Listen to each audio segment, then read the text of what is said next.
Welcome to week 11. We finally have made it on to what you would consider the more popular styles of music. Jazz this week, film music, and rock and roll to follow.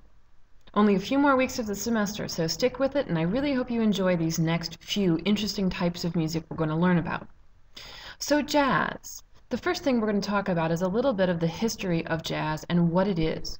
In order to understand jazz, you need to know a little bit about where it came from, what types of cultures developed this type of music.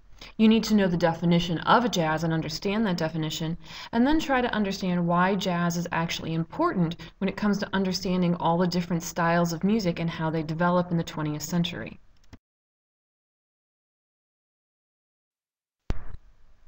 So, what is jazz? The answer to that, as defined in your book, is that jazz is music rooted in improvisation and characterized by syncopated rhythm, a steady beat, and unique tone colors and performance techniques. So what does that actually mean? And why does that make jazz important? It's an interesting question. If you just look at the definition, it seems pretty dry and straightforward, but it's a little hard to understand if you're still struggling with the concepts of the elements of music and how they're combined to make the different styles.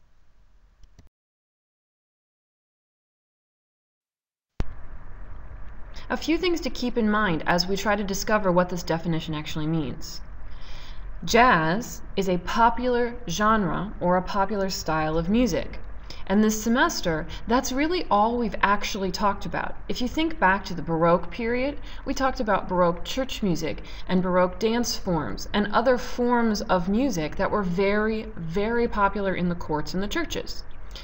During the classical time, we talked about classical symphonies, the solo concerto, the beginnings of opera in the Baroque and classical period. All of these forms were popular in the courts, the church, and then eventually, especially in the Romantic period and then in the 20th century period, these types of music, along with solo piano works, program music, all of the things we talked about were popular forms for the court, the church, and the middle class.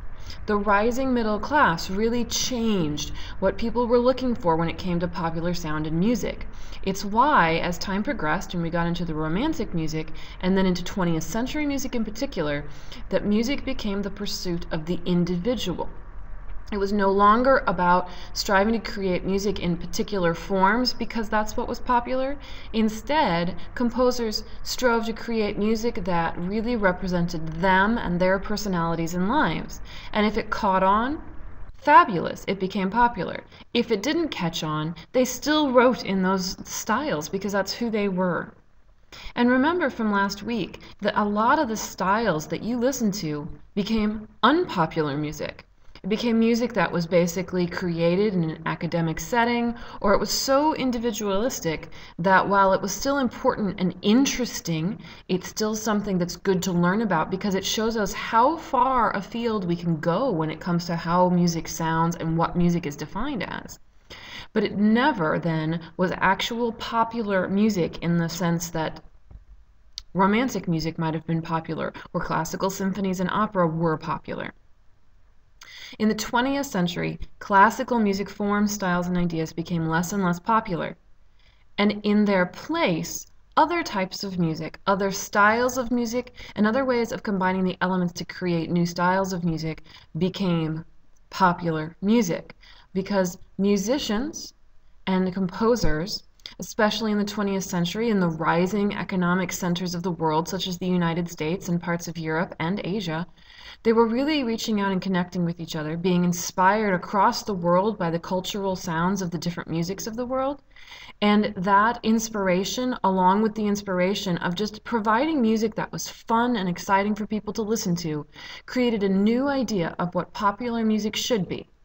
Jazz is one of those first popular musical styles that did not come from any classical background.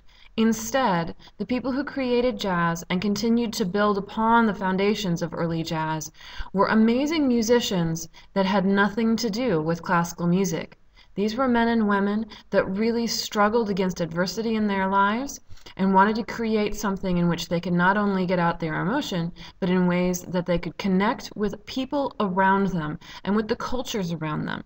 That's why their music became popular. That's why jazz is important.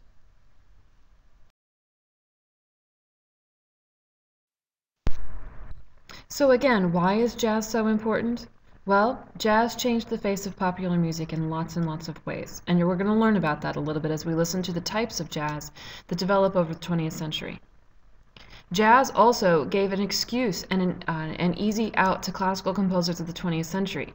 It took on the role of trying to please audiences. And so classical composers were able to go off and explore the ideas of what is music, why is it popular or why isn't it popular, and what does it mean to create music. There are important questions that needed to be asked and needed to be answered.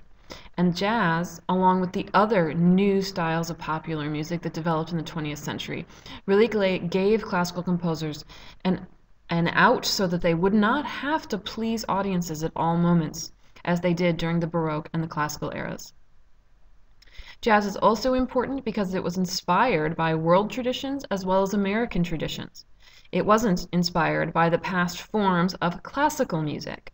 This is the first type of music we're going to listen to that, while it perhaps does have some inspiration from the sounds of classical music, it really has nothing to do with classical music. That's because it developed from its own perspective, from its own culture, and with new ideas of how popular music should sound. Jazz was the first type of music that gave minorities and women a voice in music history. This was the first type of music where it was okay to be African American and create music, or it was okay to be a woman and be up on stage singing. Yes, there had been women composers and performers before this, and yes, minority composers did exist in the 19th century. But before that, there were none that were allowed. In the 19th century, they were rare, and even in 20th century classical music, they're still few and far between because not many minority cultures or women were truly interested in classical music from the perspective of actually creating it. Or they were not given the opportunity to be interested in it because it was considered improper. Jazz was the first type of music that gave an outlet to women and to minority populations, especially African American populations in the United States. It's a great type of music, and I really hope you enjoy listening to it, and that you remember that jazz was the first real type of music that became so loved and so popular in the 20th century that it really was performed everywhere and still is today. You can go to any city or any rural setting across the United States, South America, Europe in particular, and you're going to find jazz clubs. You're going to find bars where there are jazz musicians sitting in the corner playing, making up music on the spot that is of the jazz styles. And jazz eventually became so popular that it really began to diversify, and it's jazz that gives us rock and roll. It gives us pop music of the last 20 to 30 years, and it really gives us film music as well.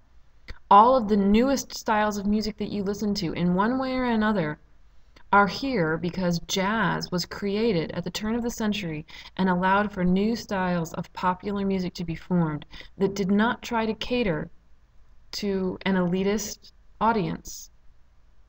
Now remember, I am a classical musician, and I believe firmly that classical music is important. It's wonderful, beautiful music, and it's not only important to know about so that you understand where popular music has come from, but it's important because it does reach out to us emotionally. It calms us, it makes us think of sad things or happy things. It reaches out because music is a universal language, as is always said.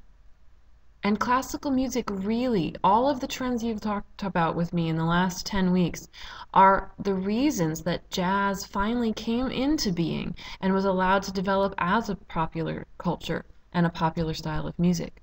Without the classical music of the Baroque, classical, romantic, and modern periods, we would not have had the developments in music, the developments in instruments, and the developments in society that gave us the right as people to create new and more fun styles of music that really set us up to be able to go to the gym and exercise to music because it's got a funky, awesome beat, or that allow us to put something on that's calming and soothing, such as smooth jazz or new age music when we're studying. All the types of music we listen to today come from what you've learned about in the last 10 weeks. And jazz is the breaking point. Jazz is the first popular style that, while inspired by all of this classical music and really coming from all of this classical music, develops on its own with a new perspective on what it is to be a popular music form.